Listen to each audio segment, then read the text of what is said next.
Hello student, आज का हमारा टॉपिक है वर्क एंड एनर्जी। ठीक है, हमने पहला चैप्टर इससे पहले साइंस में पढ़ा था, that is a laws of motion.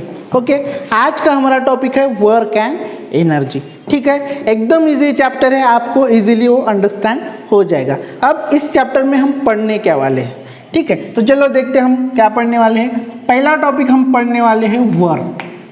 पहला टॉपिक पढ़ने वाले हैं वर्क, और उसमें दूसरा टॉपिक है हमारा एनर्जी। दूसरा टॉपिक है एनर्जी, ठीक है, और थर्ड टॉपिक है पावर। थर्ड टॉपिक है पावर।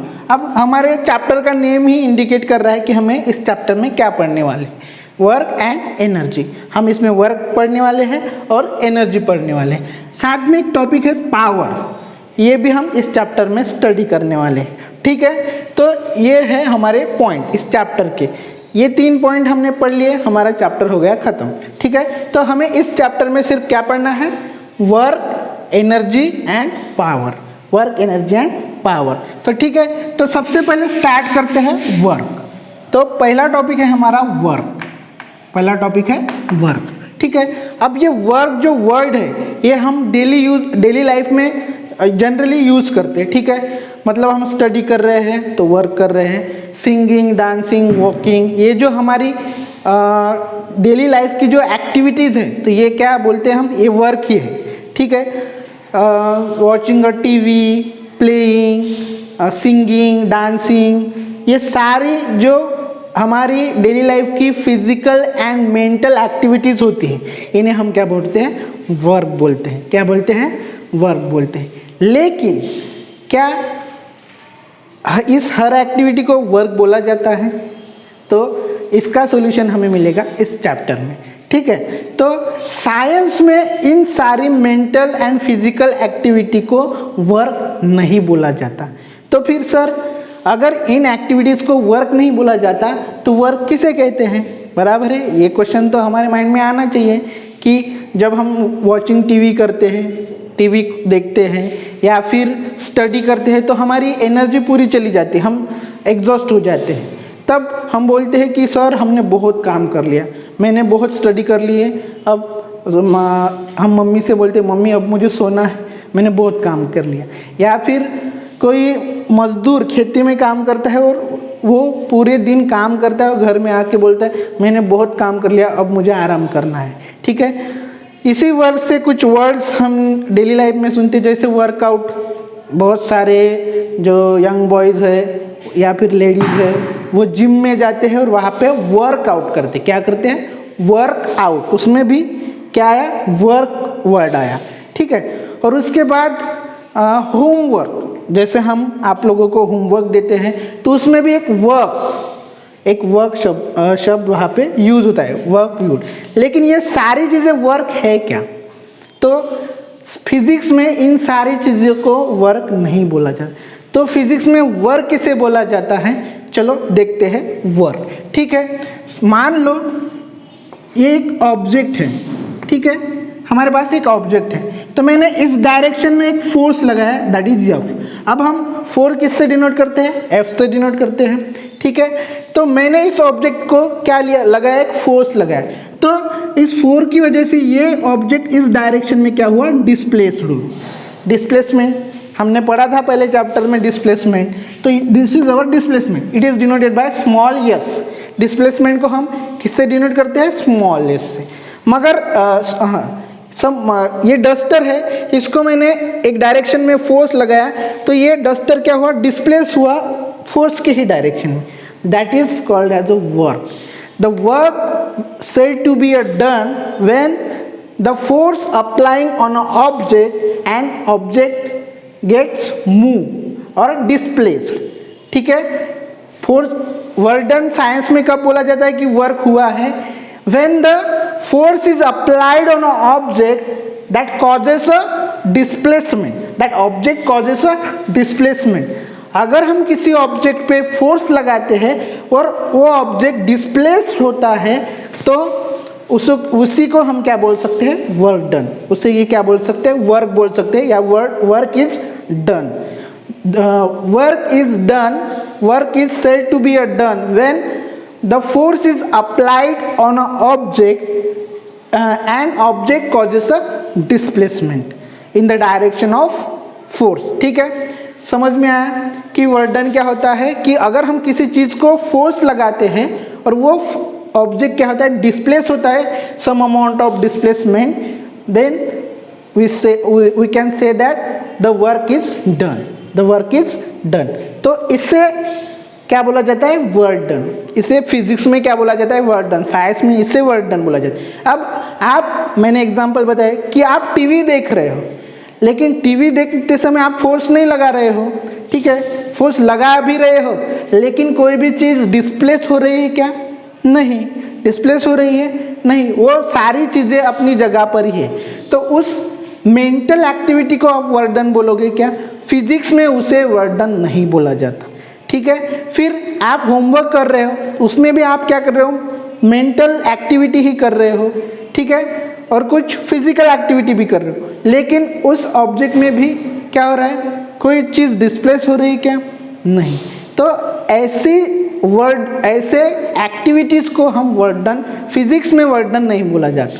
फिजिक्स में वर्क डन किसे बोला जाता है, when the force is applied on a object and that object causes some displacement, that object causes some displacement. ठीक है, तो इसे हम क्या बोलते हैं, वर्क डन बोलते हैं। तो वर्क डन को किससे डिनोट करते हैं, कैपिटल W से।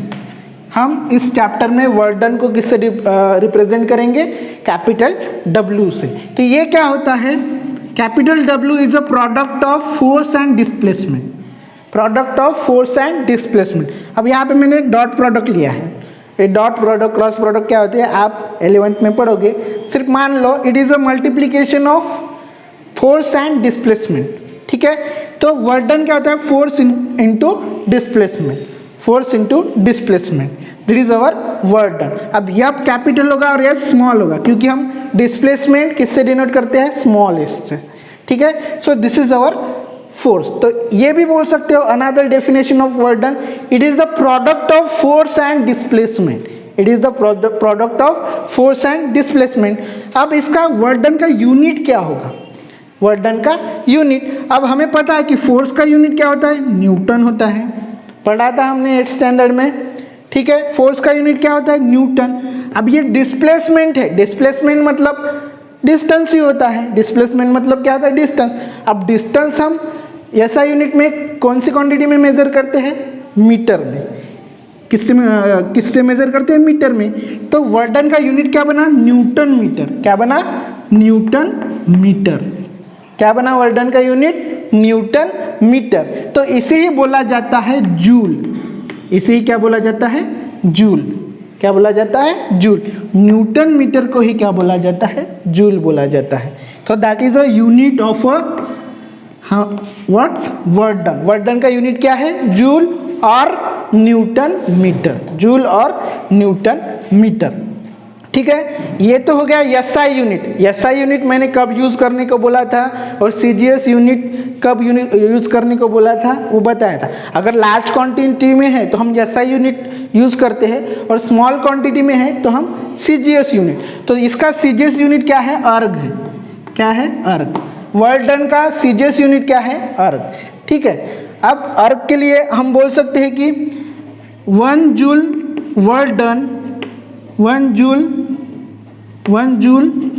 work done when the 1 Newton force is applied on an object and object gets displaced by 1 meter, object get displaced by 1 meter।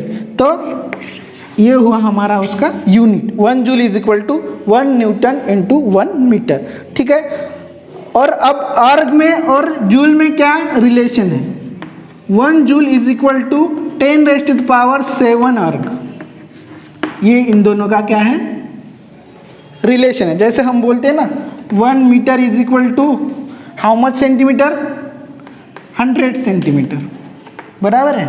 मतलब 1 metre is equal to 10⁻² centimetre, ऐसे बोलते हैं। तो वैसे ही इन दोनों का रिलेशन क्या है, 1 जूल इज इक्वल टू 10⁻⁷ अर्ग। This is the unit of a work done. This is a unit of a work done. Work done क्या है? It is a product of force into displacement, force into displacement. ठीक है, इसके बाद हाँ ठीक है, अब हमें पढ़ना है कि वर्क डन पॉजिटिव कब होता है, निगेटिव कब होता है और जीरो कब होता है। इसके लिए हमने सबसे पहले क्या करना पड़ेगा, इसका फॉर्मूला डिराइव करना पड़ेगा, मतलब फॉर्मूला वर्क डन का कैसे आता है। ठीक है, तो हमें पता है कि work done is equal to force into displacement. ठीक है, अब पॉजिटिव वर्क डन कब होगा, पॉजिटिव वर्क डन कब होगा, पॉजिटिव वर्क डन जब कोई ऑब्जेक्ट को हम फोर्स अप्लाई कर रहे हैं और वो फोर्स की डायरेक्शन में डिस्प्लेस हो रहा है, मतलब फोर्स की डायरेक्शन और डिस्प्लेसमेंट की डायरेक्शन क्या है, सेम है। जैसे फॉर एग्जांपल मैंने डस्टर का बताया था कि अगर मैंने डस्टर को फोर्स लगाया तो वो फोर्स की डायरेक्शन में क्या हो रहा है, डिस्प्लेस हो रहा है। तो ऐसे केस में वर्क डन क्या होता है, पॉजिटिव होता है। ऐसे केस में वर्क डन क्या होता है, पॉजिटिव होता है। ठीक है, कौन सी case, the direction of force and displacement are same. अगर डिस्प्लेसमेंट की और फोर्स की डायरेक्शन सेम है तो वर्क डन भी क्या होगा, सेम पॉजिटिव होगा। वर्क डन क्या होगा, पॉजिटिव। कैसे होगा वो हम फॉर्मूले में डिराइव करेंगे। ठीक है, अब कभी कभी दूसरे केस में कब, अब इसी से हमें फॉर्मूला डिराइव करना है। ठीक है, अब बचपन में आपने देखा होगा,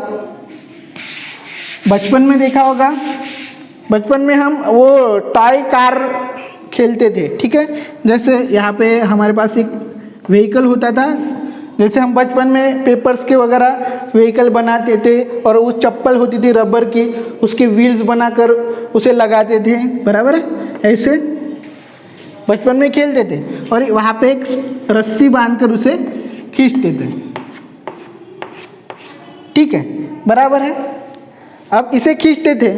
ठीक है, तो अब देखो फोर्स, यहाँ से हम फोर्स अप्लाई कर रहे हैं, उसे खींचते समय फोर्स अप्लाई कर रहे हैं, पर डिस्प्लेसमेंट उसका इस डायरेक्शन में होता था, इस डायरेक्शन में फोर्स है, लेकिन डिस्प्लेसमेंट तो उसका सीधा होता था, बराबर है। जब हम उस व्हीकल को खींचते थे तो फोर्स हमारा इस डायरेक्शन में लगता था, थोड़ा इंक्लाइंड, लेकिन डिस्प्लेसमेंट उसका स्ट्रेट था, हॉरिजॉन्टल टू द रोड। ठीक है, ये सारी चीज़ें हमें वहाँ पे पता है। तो इन डिस्प्लेसमेंट और फोर्स में एक एंगल बनता है। ठीक है, दैट इज थीटा। अब इसी से हमें क्या करना है, फोर्स का, ये वर्क डन का हमें, अगर इस केस में अगर वर्क डन कितना है अगर हमें मेजर करना है तो यहाँ से हमें क्या बनेगा, फॉर्मूला बनेगा फोर्स का। ठीक है, अब बताओ, अब ये फोर्स है, यहाँ पे एक ट्रिग्नोमेट्री बनती है, जैसे डिस्प्लेसमेंट की डायरेक्शन यस, ठीक है, और इस पॉइंट से फोर्स की डायरेक्शन फोर्स, ठीक है, और इन दोनों में थीटा, इन दोनों में क्या है, थीटा। मैंने यहाँ से ज्योमेट्री उठाई है। ठीक है, ये एग्जाम्पल को आपको सबको पता ही है। ठीक है, अब यहाँ पे फोर्स की डायरेक्शन इंक्लिनेशन में है और हमारा डिस्प्लेसमेंट कैसे, हॉरिजॉन्टल टू द रोड है, और इन दोनों में एक थीटा, एक एंगल ऑफ इंक्लिनेशन बना है। ठीक है, तो अब हम वर्क डन क्या बोलते थे, work done is equal to force into displacement, पर ये फोर्स जो होता था वो डिस्प्लेसमेंट की डायरेक्शन में होता था, ये जो फोर्स था वो डिस्प्लेसमेंट की डायरेक्शन में होता, लेकिन ये वाला जो फोर्स है वो इंक्लाइंड है, मतलब डिस्प्लेसमेंट की डायरेक्शन में नहीं है। तो ये फोर्स दो कंपोनेंट में रिजॉल्व होता है, एक horizontal component that is F1 and एक vertical component that is F2। ये जो फोर्स है हमारा जो दो कंपोनेंट में क्या होता है, रिजॉल्व होता है। तो इसका छोड़ दो, इसका हमें कुछ लेना देना नहीं है, F2 का, सिर्फ हमें लेना देना किसका है, F1 का। अब यहाँ पे एक राइट एंगल ट्रायंगल बनता है, राइट एंगल ट्रायंगल बनता है, अगर मैंने यहाँ से परपेंडिकुलर निकाला तो यहाँ पे एक राइट एंगल ट्रायंगल बनता है। तो ये ज्योमेट्री आप आपके ज्योमेट्री में पढ़ोगे, 9 के ज्योमेट्री में आई थिंक 8 नंबर का चैप्टर है, वहाँ पे आप ट्रिग्नोमेट्री पढ़ोगे। क्या पढ़ोगे? ट्रिग्नोमेट्री। तो उस ट्रिग्नोमेट्री में आपको साइन थीटा, कॉस थीटा, उनकी थीटा की वैल्यूज़ क्या होती है, वो सारी चीज़ें पढ़ाई जाएंगी। ठीक है, तो उसी ज्योमेट्री से ये कॉन्सेप्ट है हमारा। ठीक है, अब यहाँ पे क्या होता है, अगर राइट एंगल ट्रायंगल है और वहाँ पे एक थीटा है, तो यहाँ पे कॉस थीटा मतलब क्या होता है, cos theta is equal to what is adjacent side divided by hypotenuse. Cos theta मतलब adjacent side divided by hypotenuse. अब यहाँ पे कॉस थीटा लेना है हमें, क्या लेना है? Cos theta. अब थीटा तो हमारा आ गया, थीटा तो ऑलरेडी है हमारे पास। Cos theta is equal to hypotenuse upon adjacent side upon hypotenuse. अब इसकी थीटा की एडजेसेंट साइड, यहाँ पे हाइपोटेन्यूज क्या है? राइट एंगल ट्रायंगल में एफ इज अ हाइपोटेन्यूज, बराबर है। और F1 जो है ये हमारा, ये क्या है? ये एडजेसेंट साइड है, थीटा की एडजेसेंट साइड, मतलब थीटा को लग के जो साइड है उसे हम क्या बोलते हैं? Adjacent side. So that is cos theta is equal to F1 divided by F। Adjacent side क्या है? F1 है, और हाइपोटेन्यूज क्या है हमारा? F। तो ये मिला हमें कॉस थीटा, ये क्या मिला हमें? कॉस थीटा, बराबर है कॉस थीटा।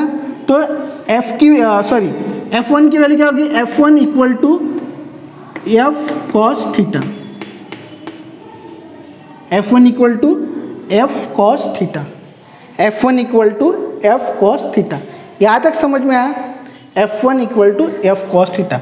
अब इंक्लिनेशन केस में क्या होता है? मैंने क्या बोला था? वर्क डन का फॉर्मूला क्या है? The force into displacement. लेकिन जो ये फोर्स है in the direction of displacement, अब इस इंक्लिनेशन के केस में क्या होगा? Work done that is W is equal to F1 into S. अब यहाँ पे F1 क्यों लिया सर? यहाँ तो F लिया था, यहाँ पे F1 क्यों लिया? ये जनरल फॉर्मूला है जैसे मैंने बताया था, लेकिन वो फोर्स कौन से डायरेक्शन में होना चाहिए? डिस्प्लेसमेंट की डायरेक्शन में होना चाहिए। लेकिन इस केस में तो वो फोर्स डिस्प्लेसमेंट की डायरेक्शन में नहीं है, तो मैंने उस फोर्स को दो कंपोनेंट में रिजोल्व किया, एक F1 में और एक F2 में। तो हमें F1 किसके डायरेक्शन में? डिस्प्लेसमेंट के डायरेक्शन में। जैसे हम व्हीकल चलाते थे, बराबर है, तो ये फोर्स था हमारा, और डिस्प्लेसमेंट कौन से डायरेक्शन में था? इस डायरेक्शन में, बराबर है, हॉरिजॉन्टल में था। तो इसी डायरेक्शन में हमारा क्या है? F1 है। तो F1 का और डिस्प्लेसमेंट का प्रोडक्ट होगा, तभी हमें क्या मिलेगा? वर्क डन मिलेगा। इसलिए मैंने यहाँ पे F1 लिया। लेकिन F1 की वैल्यू मैंने यहाँ पे निकाली उस ज्योमेट्री से, क्योंकि F1 तो रिजॉल्व फोर्स है, लेकिन हमें एक्चुअल फोर्स में दिखाना पड़ता है। तो F1 की वैल्यू इस ज्योमेट्री से मैंने यहाँ पे निकाली, that is F is equal to cos theta. तो वर्क डन क्या मिला हमें? Work done is equal to F1 की जगह वो वैल्यू पुट करेंगे, F cos theta into S, that is written as F into S cos theta. ठीक है, that is the real formula of work done. किसी भी केस में लगता है, किसी भी केस में ये फॉर्मूला लगता है। कौन सा वाला? Work done is equal to F into S cos theta, F into S cos theta, force into displacement cos theta, that is our real formula. अब ये फॉर्मूला कब यूज होगा? जब फोर्स एग्जैक्ट किसके डायरेक्शन में होगा? डिस्प्लेसमेंट की direction में होगा, तभी ये फोर्स लगेगा। ठीक है, अब हमें फॉर्मूला पता चल गया, सब पता चल गया। अब हमें क्या पता करना है कि positive, negative and zero work done कब होता है। ठीक है, तो सबसे पहले हम पॉजिटिव वर्क डन देखेंगे। पॉजिटिव वर्क डन, ठीक है। उसके बाद निगेटिव वर्क डन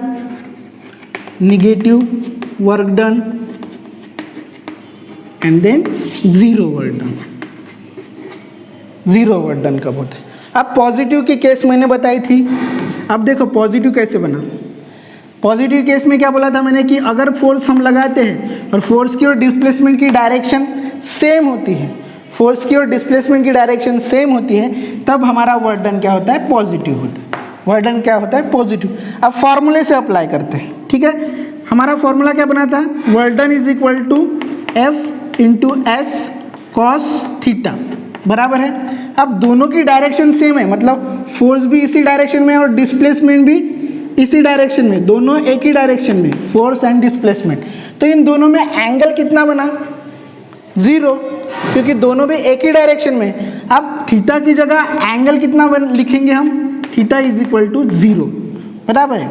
तो हमारा W is equal to F into S cos theta की जगह हम क्या लिखेंगे, कॉस 0 डिग्री। तो कॉस 0 की वैल्यू कितनी होती है, कॉस 0 की वैल्यू कितनी होती है, कॉस 0 इज इक्वल टू 1। ये कहाँ पे मिलेगी आपको, जो ज्योमेट्री का ट्रिग्नोमेट्री चैप्टर है 8th स्टैंडर्ड, वहाँ पे एक चार्ट दिया है, कॉस साइन टैन कोसेकेंड की वहाँ पे वैल्यूज दिए हैं आपको। 0 डिग्री हुआ, कॉस 0 की कितनी वैल्यू बनती है, कॉस 90 की कितनी वैल्यू बनती है, कॉस 180 की कितनी वैल्यू बनती है, वो वहाँ पे आपको उस टेबल में मिलेगी, आपको वहाँ से ढूंढना है। पर मैं यहाँ पे बता रहा हूँ कि cos 0 की वैल्यू कितनी थी, 1। तो cos 0 की वैल्यू अगर 1 होती है तो हमारा वर्क डन कितना बनेगा, f इंटू एस इंटू 1, बराबर है। तो ये बनेगा f into S, that is our positive work done. क्या बना हमारा, positive work done. Maximum work done है ये, क्या है, मैक्सिमम। जब फोर्स की डायरेक्शन एग्जैक्ट डिस्प्लेसमेंट की डायरेक्शन में होती है तब सबसे मैक्सिमम वर्क होता है। क्या होता है, मैक्सिमम वर्क। जब हमारा एंगल क्या होता है, 0 होता है, तब हमारा वर्क डन क्या होता है, मैक्सिमम होता है, ठीक है। ये पहली केस है जब फोर्स और डिस्प्लेसमेंट की डायरेक्शन सेम होती है। दूसरी केस है कि अगर फोर्स की डायरेक्शन और डिस्प्लेसमेंट की डायरेक्शन में जो थीटा है वो लेस देन 90, थीटा क्या होना चाहिए, लेस देन 90 डिग्री होना चाहिए, तब वर्क डन क्या होगा, पॉजिटिव होगा। 2 केसेस है। पहली केस क्या, एग्जैक्ट डायरेक्शन में मैक्सिमम वर्क डन, और ये जो थीटा है वो 90 से लेस है तो क्या होगा, पॉजिटिव वर्क डन मिलेगा। ये 2 केसेस में वर्क डन क्या होता है, पॉजिटिव होता है। एक कौन सी, 0 डिग्री, मतलब फोर्स की डायरेक्शन और डिस्प्लेसमेंट की डायरेक्शन सेम, और वो अगर फोर्स की डायरेक्शन में और डिस्प्लेसमेंट की डायरेक्शन में जो थीटा है वो लेस देन 90 है तो भी वर्क डन क्या होता है, 0 होता है, बराबर है। अब निगेटिव वर्क डन कब होता है, बराबर है। निगेटिव वर्क डन कब होता है, अब यही ऑब्जेक्ट है हमारा, बराबर है, यही ऑब्जेक्ट है। अब इसमें क्या कर रहा हूँ मैं, फोर्स इस डायरेक्शन में लगा रहा हूँ, इस डायरेक्शन में F, और हमारा डिस्प्लेसमेंट इस डायरेक्शन में हो रहा है S, मतलब दोनों की डायरेक्शन क्या है, अपोजिट है। सर ऐसा कब होता है, मतलब एक जगह फोर्स लगाया और दूसरी जगह डिस्प्लेसमेंट हो रहा है, ऐसे हो ही नहीं सकता है। ऐसे भी एग्जांपल है हमारे पास। फोर्स ऑफ फ्रिक्शन पता है आपको, फोर्स ऑफ फ्रिक्शन में क्या होता है कि हमारा डिस्प्लेसमेंट आगे होता है और जो फोर्स ऑफ फ्रिक्शनल फोर्स है वो उसके अपोजिट डायरेक्शन में अप्लाई होता है, बराबर है। तो वहाँ पर भी वर्क डन हो रहा है, दोनों में फ्रिक्शन हो रहा है, मतलब वहाँ पे भी क्या हो रहा है, वर्क डन हो रहा है, लेकिन दोनों की डायरेक्शन क्या है, अपोजिट है। दोनों की डायरेक्शन क्या है, अपोजिट है। फिर से हमारा formula work done is equal to F into S cos theta. अब इन दोनों की डायरेक्शन क्या है, अपोजिट है। यहाँ पे देखो S की डायरेक्शन और F की डायरेक्शन, इन दोनों में एंगल कितना है, 180 का। दोनों अपोजिट डायरेक्शन में है, मतलब दोनों में एंगल कितना है, 180। तो थीटा की जगह हम क्या लेंगे, F is equal to F into S cos of 180 degree, cos of 180। अब कॉस 180 की वैल्यू कितनी होती है, वहाँ पे आपको टेबल में देखना है, ठीक है। जैसे cos 0 की वैल्यू 1 होती है, वैसे ही cos 180 की वैल्यू -1 होती है। कितनी होती है, -1। तो अब इस cos 180 की जगह हम क्या पुट करेंगे, -1। तो हमारा वर्क डन बन जाएगा F इंटू एस इंटू -1। अब -1 से इसे मल्टीप्लाई करेंगे तो क्या बनेगा, -F into S, -F into S. तो ये हमारा क्या है, निगेटिव वर्क डन। माइनस आया मतलब हमारा वर्क डन क्या है, निगेटिव आया, माइनस आया मतलब निगेटिव आया। तो ये केस है कि जब फोर्स और डिस्प्लेसमेंट की डायरेक्शन अपोजिट है, फ्रिक्शनल फोर्स का एग्जांपल है हमारे पास, जब फोर्स की डायरेक्शन और डिस्प्लेसमेंट की डायरेक्शन अपोजिट है तो जो वर्डन होता है वो क्या होता है, निगेटिव होता है। वर्डन क्या होता है, निगेटिव होता है। अब सेकंड केस देखते हैं निगेटिव वर्डन में। सेकंड केस इंक्लिनेशन की, यह ऑब्जेक्ट है और ये हमारा क्या है, फोर्स है। फोर्स हम इस डायरेक्शन में लगा रहे हैं और हमारा डिस्प्लेसमेंट इस डायरेक्शन में हो रहा है। कैसे, अब मान लो हमारे पास ऐसा स्लोप है, ठीक है, यहाँ पे मैंने एक गाड़ी रख दी, ठीक है। अब हम फोर्स कहाँ लगा रहे हैं, इस डायरेक्शन में लगा रहे हैं, लेकिन स्लोप है और व्हीकल क्या है, हेवी है, तो इसका डिस्प्लेसमेंट कौन सी डायरेक्शन में होगा, इस डायरेक्शन में होगा, बराबर है ना। स्लोप है इसलिए आप खींचते, अगर वो व्हीकल है हेवी है तो आपके फोर्स उसे आगे नहीं खींच पाएगा, वो उस स्लोप से क्या होगी, आप फोर्स तो लगा रहे हैं लेकिन वो डिस्प्लेस कौन सी डायरेक्शन में हो रही है, स्लोप की डायरेक्शन में। अब इस केस में क्या हो रहा है, ये देखो इसकी डायरेक्शन और इसकी डायरेक्शन, मतलब यहाँ पे ऐसा इंक्लिनेशन बनेगा, इसकी डिस्प्लेसमेंट की डायरेक्शन और फोर्स की डायरेक्शन ऐसी। तो ये कौन सा एंगल है, एब्ट्यूस एंगल। कौन सा एंगल है, एब्ट्यूस। जैसे यहाँ पे हमने लेस देन 90 एक्यूट बोला था, एक्यूट एंगल। जब एक्यूट एंगल होता है तब जब फोर्स और डिस्प्लेसमेंट में एक्यूट एंगल होता है तो हमारा वर्डन पॉजिटिव होता है। वैसे ही अगर फोर्स और डिस्प्लेसमेंट के बिटवीन एब्ट्यूस एंगल होता है तो हमारा वर्डन क्या होता है, निगेटिव होता है। मतलब थीटा क्या होना चाहिए, ग्रेटर दैन 90 होना चाहिए, ग्रेटर दैन 90 डिग्री। अगर लेस दैन 90 डिग्री है तो पॉजिटिव वर्डन और ग्रेटर दैन 90 है तो निगेटिव वर्डन। ठीक है, समझ में आया। अब सर आपने यहाँ पर भी 90 लिखा, यहाँ पर भी 90 लिखा, ये यहाँ तो एक्यूट एंगल है, यहाँ पे एब्ट्यूस एंगल है, ये लेस देन 90 है, ग्रेटर देन 90, तो 90 का क्या है, 90 का क्या रोल है, तो इसका रोल है 0 में, इसका रोल है 0 में। अब वर्डन 0 कब होता है, बराबर है। अब लास्ट क्वेश्चन आपके माइंड में आ रहा होगा कि ठीक है ये तो समझ में आया निगेटिव पॉजिटिव क्या होता है, लेकिन 0 वर्डन कब आता है। तो 0 वर्डन अब हमारा फॉर्मूला है, that is work done is equal to F into S cos theta. Get it. अब इसमें बताओ 0 कब आएगा, या तो एक टर्म 0 होगी, F अगर 0 होगा, अगर F 0 होगा, 4 0 होगा हमारा, तो वर्डन भी 0 होगा, क्योंकि अगर F की जगह 0 पुट करेंगे और इसे मल्टीप्लाई करेंगे तो पूरी टर्म 0 हो जाएगी, तो हमारा वर्डन क्या होगा, 0। और हमारा डिस्प्लेसमेंट 0 होगा, तो अगर डिस्प्लेसमेंट भी 0 हुआ, अगर हम फोर्स लगा रहे, मतलब आपके मैंने क्या बोला था वर्डन के बारे में, वर्डन कब होता है, जब हम किसी ऑब्जेक्ट को फोर्स लगा रहे हैं और वो ऑब्जेक्ट क्या हो रहा है, डिस्प्लेस हो रहा है, तभी हम बोल सकते हैं कि वर्डन हो। एक आपके रास्ते में बड़ा सा पत्थर है और आपको उसको हटाना है, आप फोर्स लगा रहे हैं, फोर्स लगा रहे हैं, लेकिन डिस्प्लेसमेंट हुआ ही नहीं, वो जगह से हिला ही नहीं, वो पत्थर जगह से हिला ही नहीं, मतलब हमारा डिस्प्लेसमेंट क्या है, वहाँ पे 0 हुआ। तो आप बोल सकते हैं वर्डन हुआ नहीं, उस केस में क्या हुआ है, वर्डन 0 हुआ। कि वर्डन की डेफिनेशन क्या बोली है मैंने, कि अगर किसी ऑब्जेक्ट पे मैं फोर्स लगाता हूँ तो वो ऑब्जेक्ट क्या है, डिस्प्लेस होना चाहिए, उसका कुछ डिस्प्लेसमेंट होना चाहिए, तभी हम बोल सकते हैं कि वर्डन हुआ है। तो अगर डिस्प्लेसमेंट 0 है तो वर्डन क्या होगा, 0। ये 2 केसेस हो गई। तीसरे केस में अगर थीटा हमारा 90 डिग्री है, इक्वल टू 90 डिग्री है, अब यहाँ पे लेस देन था और यहाँ पे ग्रेटर देन है, और यहाँ पे अगर इक्वल हो जाता है 90 के थीटा तो हमारा वर्डन क्या हो जाएगा, 0। कैसे सर, तो मैंने बोला था कि cos 90 degree is equal to 0। cos 90 की वैल्यू कितनी होती है, 0। फिर से टेबल में देखो, वो ट्रिग्नोमेट्री चैप्टर है आपका ज्योमेट्री में, फिर से उस टेबल में देखो cos 90 कितना होता है, cos 90 का वैल्यू होता है 0। अब ये cos 90 भी 0 हो गया हमारा, cos 90 equal to 90 degree equal to 0, बराबर है। ये 0 हो गया, मतलब ये टर्म 0 हो गया, तो हमारा वर्डन भी क्या हो जाएगा, 0 हो जाएगा, वर्डन भी क्या होगा, 0 हो जाएगा।